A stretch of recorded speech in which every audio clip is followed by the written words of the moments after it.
멀리 이사를 가서 새로운 교회를 찾는다고 가정을 한번 해보겠습니다.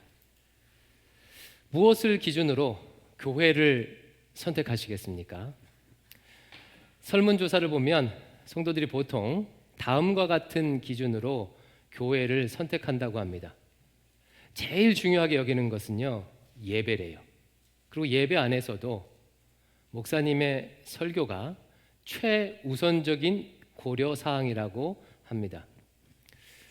설교자인 저로서는요, 굉장히 부담되는 그런 항목이 아닐 수가 없습니다. 그 다음으로 고려하는 것이 아이가 있는 경우 교회학교 교육이라고 합니다. 이 밖에도 주차할 수 있는 주차장이 있는지, 또 배울 수 있는 다양한 훈련 프로그램이 있는지, 또 찬양대가 찬양을 잘하는지 등등을 살펴본다고 합니다. 굉장히 현실적이고 현대인들다운 그런 기준이죠. 그러면 여러분, 우리 예수님께서는 어떠실까요? 우리 주님께서는 어떤 기준으로 이 교회가 내 제자다운 참된 교회구나 라고 판단하실까요? 여러분 궁금하지 않습니까? 오늘 본문이 예수님의 기준을 보여주고 있는데요, 요한복음 13장 34절 35절을 우리 한 번 더 읽어보겠습니다. 시작. 새 계명을 너희에게 주노니 서로 사랑하라. 내가 너희를 사랑한 것 같이 너희도 서로 사랑하라. 너희가 서로 사랑하면 이로써 모든 사람이 너희가 내 제자인 줄 알리라. 아멘. 35절에 보니까 너희가 서로 사랑하면 이로써 모든 사람들이 너희가 내 제자인 줄 알리라고 말씀하셔요. 성도 간의 사랑이 제자됨의 증거라는 것입니다. 다른 말로 하면 성도들이 서로 사랑하는 공동체가 예수님의 제자다운 건강한 공동체라는 거예요. 건강한 교회라는 거예요. 바로 이것이 교회의 건강함을 판단하는 예수님의 가장 중요한 기준입니다. 예수 믿고 구원받은 성도들의 공동체가 서로 사랑하는 것, 주님의 몸으로 하나 된 공동체가 서로 사랑하는 것, 세상으로 보냄받은 성도들의 공동체가 서로 사랑하는 것, 성도 간의 사랑이 교회를 교회답게 만드는 본질이라고 말하고 있습니다. 주님께서 성도들 간의 사랑을 얼마나 강조하는지 조금 더 살펴보겠습니다. 방금 읽었던 말씀은요, 그냥 주신 말씀이 아니라 새 계명이라고 하며 주신 말씀이죠. 복음서 어디에도 주님께서 새 계명을 준다고 하시며 말씀하지 않으십니다. 유일하게 이곳에만 나오는 말씀이에요. 그런데 여러분 한번 생각해 보세요. 계명은 오직 누구만 주실 수 있죠? 하나님만 주실 수 있습니다. 계명은 하나님만이 주실 수 있고, 하나님이 주신 계명은 하나님 자신 말고는요, 누구도 고칠 수도 없고 수정할 수도 없고 바꿀 수가 없어요. 그러면 지금 주님께서 새 계명을 주신다고 하신 말씀은 무엇을 의미하겠습니까? 주님 자신이 하나님이심을 증명하는 거예요. 구약시대 계명을 주었던 그 하나님이 바로 나다라고 지금 선언하시는 것입니다. 에고 에이미 하는 거예요. 하나님이신 예수님께서 주시는 새로운 계명이 바로 오늘 말씀입니다. 그러므로 이 계명은 그냥 좋은 말씀들 중에 하나가 아니에요. 하나님 자신이 주셨기에 반드시 지켜야 하는 교회의 기준이 됩니다. 또한 이 새 계명 안에는요, 하나님 사랑에 대한 예수님의 관점이 확실히 드러나 있습니다. 이 새 계명은 구약의 율법의 핵심을 반영하고 있어요. 여러분, 구약 율법의 핵심이 뭐죠? 구약 율법을 두 가지로 줄이면 어떻게 줄일 수 있겠습니까? 하나님을 사랑하고 이웃을 사랑하는 거죠.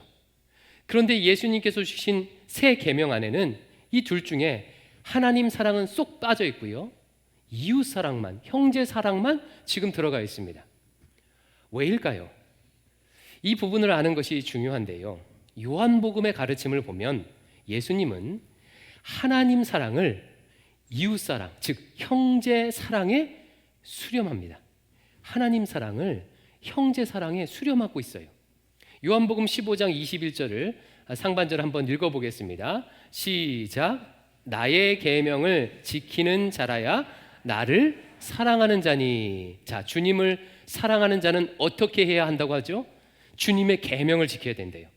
그러면 주님의 계명이 무엇일까요?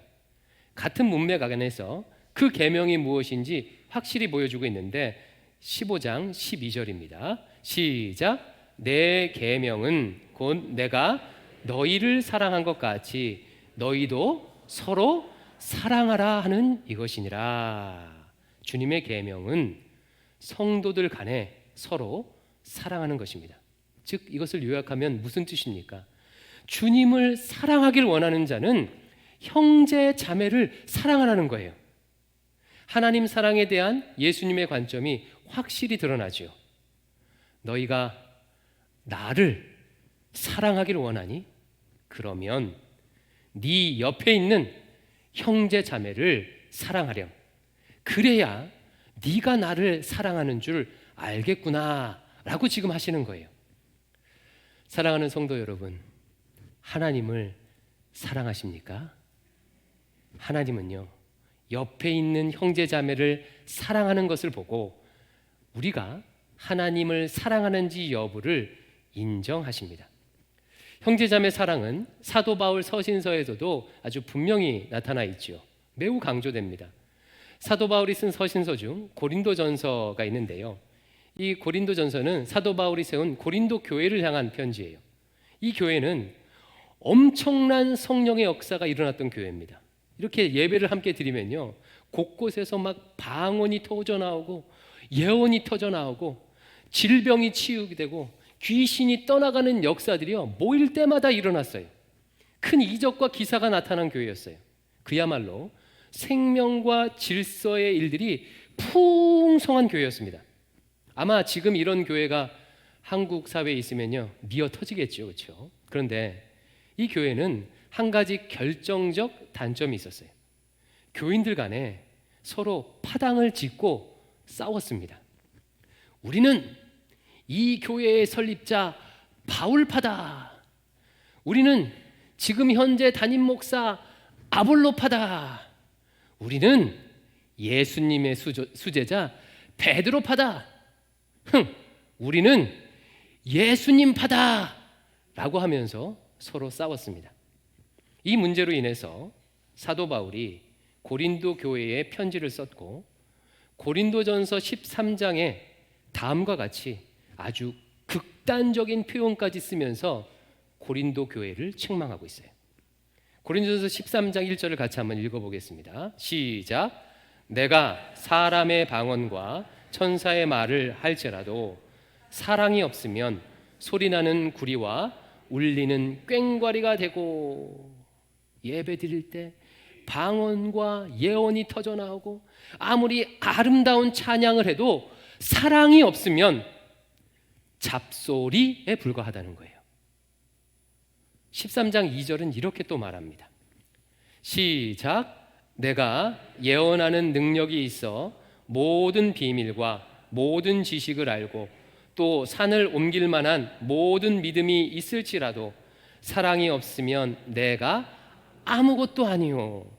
강단에 서서 훌륭한 말씀을 선포하고 엄청난 신학적 지식을 가리키고 산을 옮길 만한 믿음이 있어도 사랑이 없으면 그 사람은 아무것도 아니라는 거예요.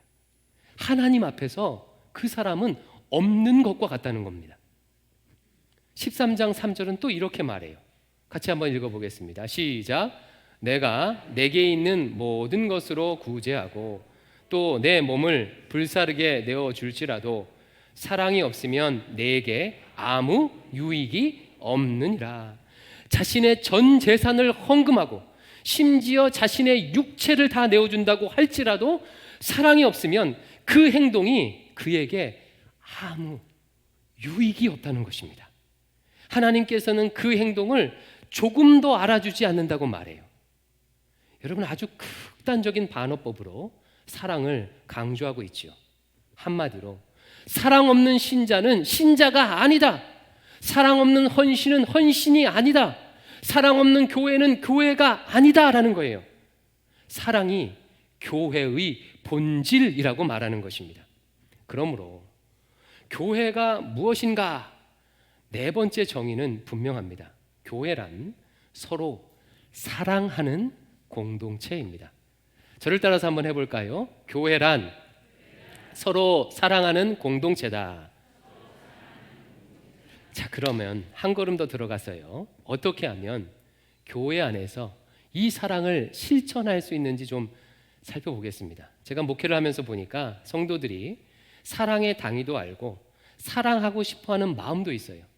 다들 그렇잖아요. 교회에서 사랑하면서 신앙생활하고 싶잖아요. 그런데 이게 잘 안 돼서 힘들어하는 것을 많이 보았습니다.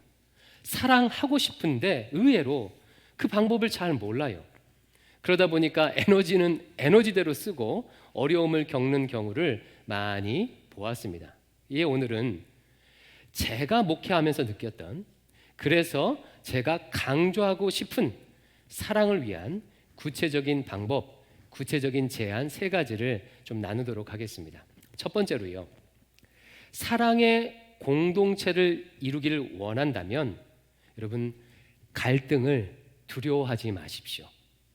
한국 초기 선교 역사를 보면 흥미로운 이야기가 하나 있는데, 선교사님들끼리 서로 싸웠다는 이야기예요. 특히 세브란스 병원의 전신인 광해원을 세웠던 알렌 선교사님은 성격이 별로 안 좋았대요. 다른 선교사님들이 알렌 선교사님 때문에 힘들어했다는 기록이 막 나와 있습니다. 참 이 이야기가 인상적이지 않습니까? 자신의 모든 것을 다 희생해서 130여 년 전에 태평양을 건너서 이 조선 땅까지 온 선교사들끼리도 이렇게 갈등하고 싸울 수 있다는 사실이 흥미롭기도 하고 좀 위로도 됐습니다. 여러분, 왜 교회 안에서 갈등이 일어날까요? 그 이유는요, 사람들이 살아있기 때문에 그래요. 살아있기 때문에 그렇습니다. 살아있는 모든 생명체는요, 가까이 붙여놓으면 서로 부딪히고 충돌하게 되어 있습니다. 생명은 함께 있으면요, 갈등하게 되어 있어요. 죽은 것은 붙여놔도, 가까이 붙여놔도 뭐 변화가 없죠. 하지만 생명은 붙여놓으면 갈등하게 되어 있습니다. 사랑하기 위해 가까이 다가가면 반드시 크고 작은 갈등이 생깁니다. 부부가 혹은 부모와 자녀가 그렇게 갈등하는 이유도 사랑하기 때문이에요. 가까이 붙어서 살기 때문이에요. 따라서 만약에 갈등을 피하고 싶으면 어떻게 하면 됩니까? 아주 쉬운 방법이 있어요. 같이 함께 섞이지 않으면 되는 거예요. 멀리 떨어져서 지내면 되는 것입니다. 근데 안타깝게 점점 더 많은 신자들이 갈등을 두려워하여 성도들 간에 함께 하는 것을 꺼려합니다. 커다란 대형 교회를 선호하는 이유도 같이 엮이지 않으면서 쿨한 관계를 유지할 수 있기 때문이지요. 온라인 시대가 되면서 더욱더 이런 현상은 심해졌습니다. 갈등 없이 적당히 거리를 유지할 수 있는 그 얕은 관계들만 점점 더 많아지고 있어요. 그래서 이렇게 왕래가 쉽고 연락이 쉬워진 시대에서 깊은 외로움을 느끼는 사람들이 더 늘어나는 것입니다. 건강한 교회란 갈등이 없는 교회가 아니라 갈등을 잘 극복하는 교회입니다. 건강한 신자는요, 갈등이 없는 신자가 아니라 갈등을 잘 극복하는 신자예요. 건강한 가정은 갈등이 없는 가정이 아니라 갈등을 잘 극복하는 가정이에요. 대광 성도들이 대광교회에 가지는 자부심 중 하나가요, 40년 역사 속에서 큰 분쟁이나 교회가 쪼개지는 것과 같은 다툼이 없었다는 점이지요. 이것은 무엇을 의미하겠습니까? 대광의 선배들이 갈등이 생겼을 때 그 갈등을 키우지 않고 잘 극복했다는 뜻이에요. 대광교회도 객관적으로 보면 큰 갈등이 생겨날 수 있는 순간들이 많이 있었습니다. 장위동에서 월계동으로, 월계동에서 신내동으로 교회를 옮겼어요. 2번 이전했지요. 이렇게 교회 건물을 커다랗게 지었고 또한 큰 비용을 들이는 리모델링도 했습니다. 여러 차례 임직자 선거도 있었고 장년님들 중에 교회를 떠나간 분도 있습니다. 최근에는 새로운 담임 목사를 청빙하는 과정도 거치고 있죠. 굵직한 일들만 이 정도예요.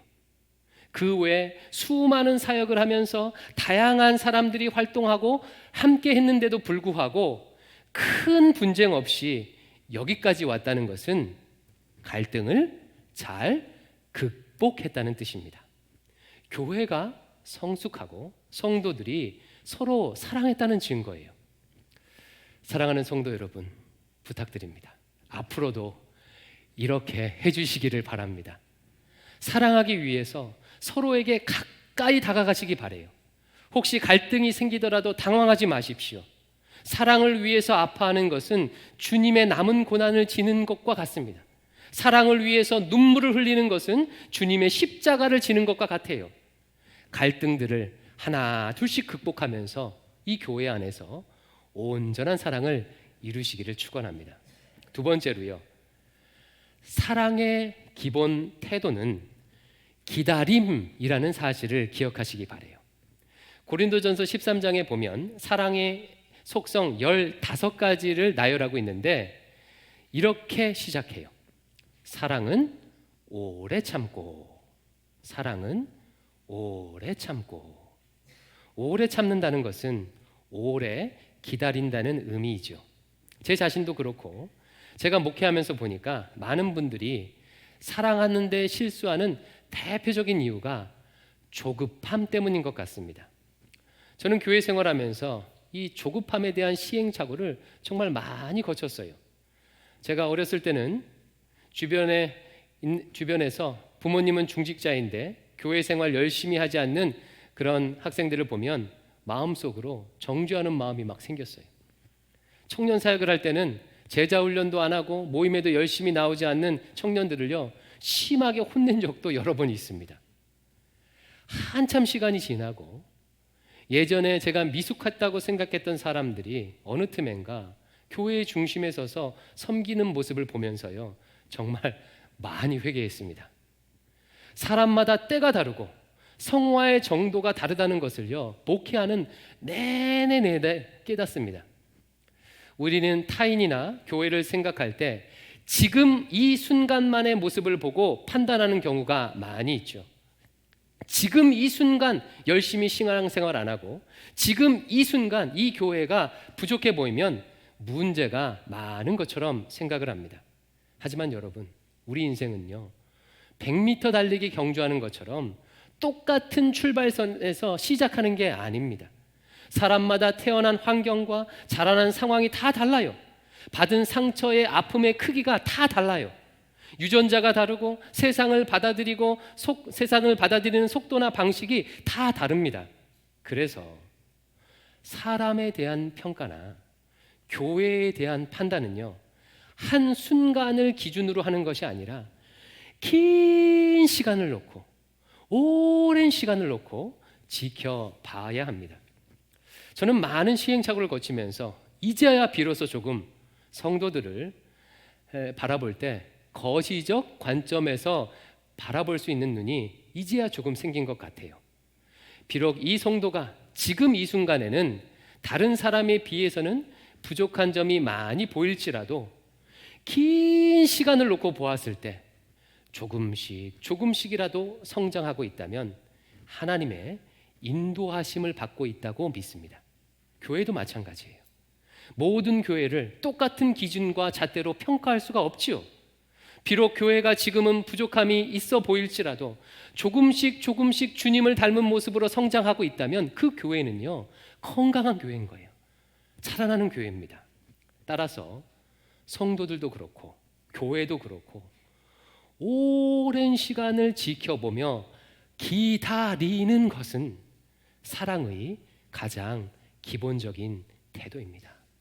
사랑은 오래 참고 비록 지금은 부족해 보여도 기다리다 보면 주님의 때에 필요한 성화를 반드시 이룰 것입니다. 그러니 서로에 대한 조급한 마음을 벗어버리십시오. 상대에게 이런 마음을 가졌으면 좋겠습니다. 괜찮아.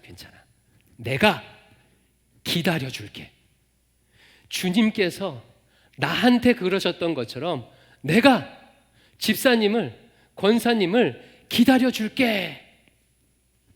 누군가 나를 오래 기다려주는 사람이 있다면 여러분 얼마나 좋겠습니까? 이것이 사랑 아니겠습니까?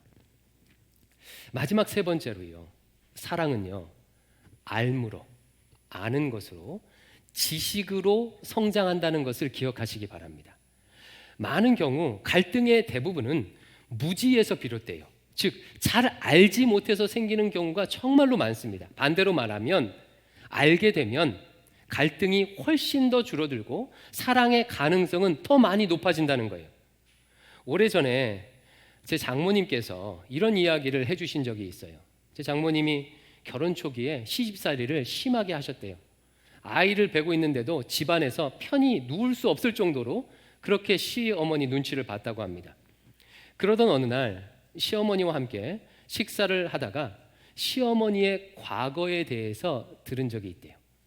시어머니가 남편을 잃고 아이를 업은 채 길거리에서 생선을 팔면서 고생했던 이야기를 한참 동안 해주셨대요. 장모님께서 저에게 이러시더라고요. 시어머니의 과거를 알게 되니까, 어떻게 살아왔는지를 알게 되니까 시어머니가 왜 그렇게 행동하는지 이해가 좀 더 되었고, 이해가 되니까 사랑할 수 있는 마음이 생기더라고 얘기해 주셨습니다. 여러분, 이런 경우가 얼마나 많이 있습니까? 상대방의 사소한 말에 상처를 받았다가 나중에 듣고 보니까 전혀 그런 의도가 아니었음을 알게 되고 오해가 풀린 경우가 얼마나 많이 있습니까? 사랑하는 성도 여러분, 모든 사람들은 다 저마다의 사연을 가지고 있습니다. 그렇게 행동하고 그렇게 말하는 이유를 가지고 있어요.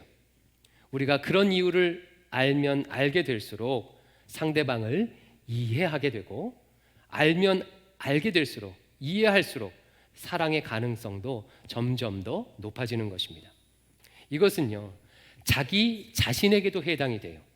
내가 내 자신을 알아가면 알아갈수록 나도 사랑하고 남도 사랑할 수가 있습니다.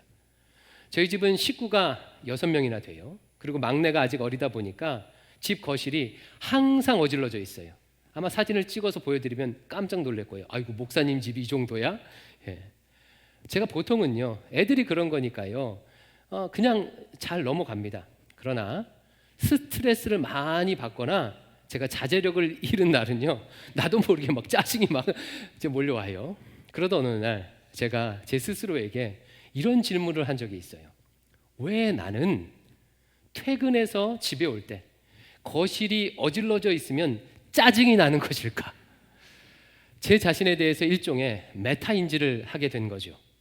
내 마음이 왜 그런 상황에 유독 민감하게 반응하는지를 물었어요. 그리고요, 그 원인을 제가 알게 되었습니다. 제가 어린 시절에 저희 부모님은 맞벌이를 하셨어요. 그러다 보니까 그 가정일에 저도 집안일에 함께 해야 됐습니다. 특히 어머니는 청소하는 것을요 굉장히 중요하게 여겼습니다. 청소가 잘 안 돼 있으면요 정말 많이 혼났어요.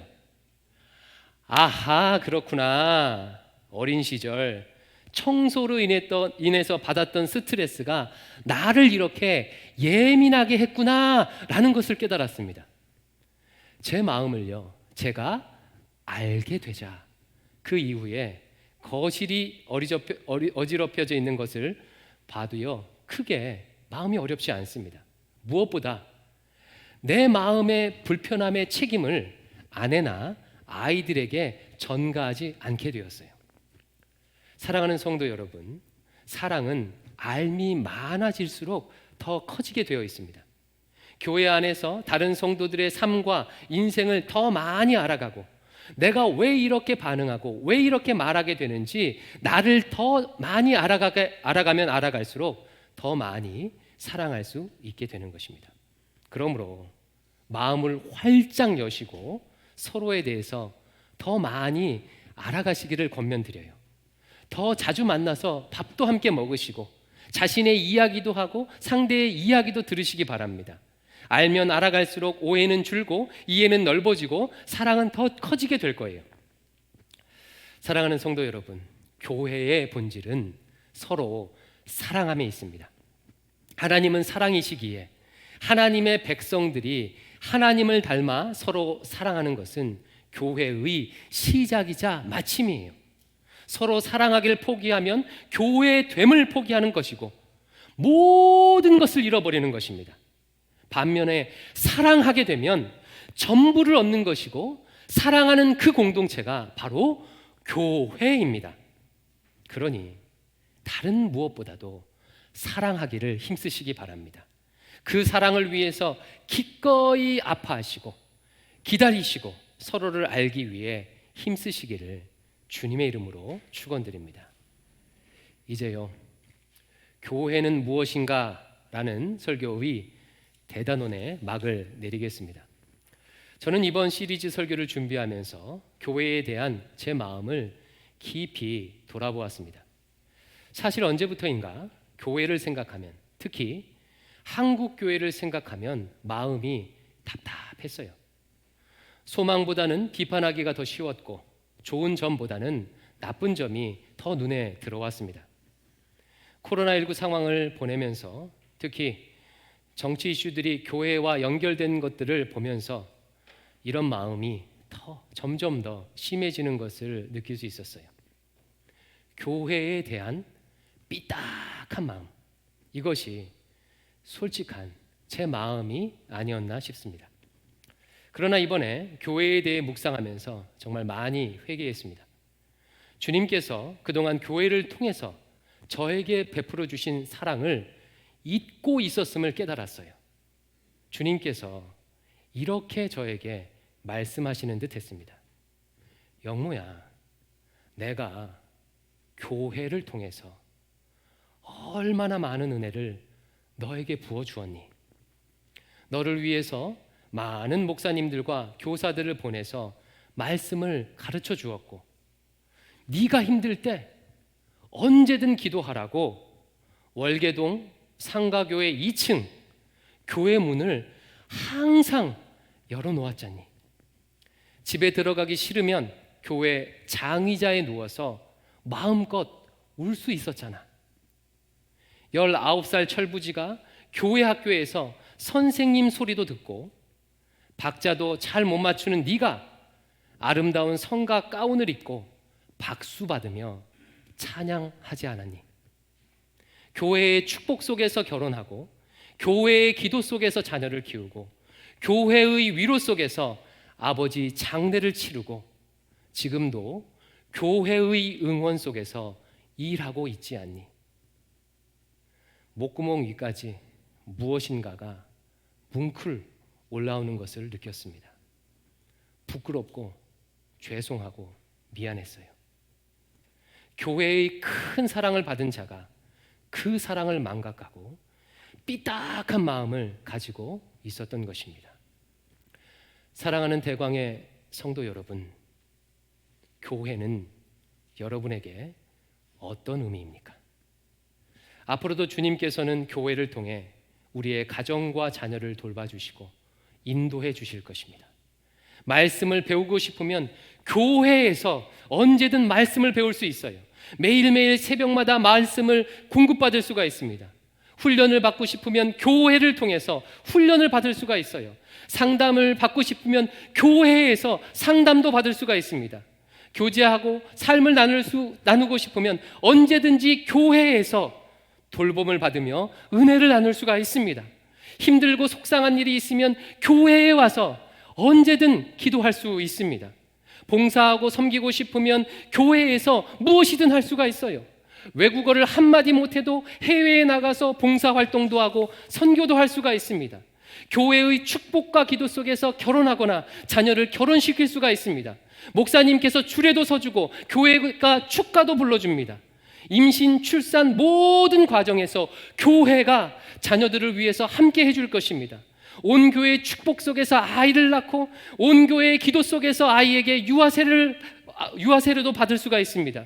돌잔치를 하면 교회가 함께 축가하며 함께 예배해요. 아이들의 나이에 맞게 말씀을 가르쳐주고 아이들이 아프면 교회가 함께 기도하며 함께 아파해 줍니다. 사춘기 애들을 어떻게 키워야 하는지 좋은 전문가와 강사들이 교회를 통해 가르쳐줘요. 부부관계가 어려울 때도 교회의 도움을 받을 수가 있습니다. 몸이 아프면 교회에서 문병도 가고 교회에서 위로도 하고 교회에서 함께 나을 때까지 기도해 줍니다. 외로우면 교회가 친구가 되어줍니다. 함께 모여서 여행도 가고 맛있는 것도 먹고 좋은 일도 함께 할 수가 있어요. 장례가 나면 처음부터 끝까지 교회가 함께 동행합니다. 예배하고 위로해요. 주님께서는 이 많은 축복과 서비스를 교회를 통해서 우리에게 주셨고 주고 계시고 앞으로도 주실 것입니다. 사랑하는 성도 여러분, 세상에 이런 공동체가 어디 있습니까? 여러분, 이 얼마나 큰 은혜입니까? 주님은 신자의 삶 전부를 교회를 통해서 책임져 주십니다. 교회는 신자에게 이런 곳입니다. 교회는요, 감사한 곳이며 교회는 소중한 곳이에요. 칼빈이 말했던 것처럼 교회는 신자들의 어머니입니다. 이 주님의 몸된 교회를 사랑하시기를 주님의 이름으로 축원드립니다. 기도하겠습니다. 아버지 하나님, 이렇게 소중한 교회를 통해서 우리를 구원하여 주시고 우리를 길러주시고 우리의 전 인생을 책임져 주시니 감사합니다. 이 은혜를 기억하며 주님의 몸된 교회를 사랑하는 저희들 되도록 인도하여 주시옵소서. 예수님 이름으로 기도드립니다. 아멘.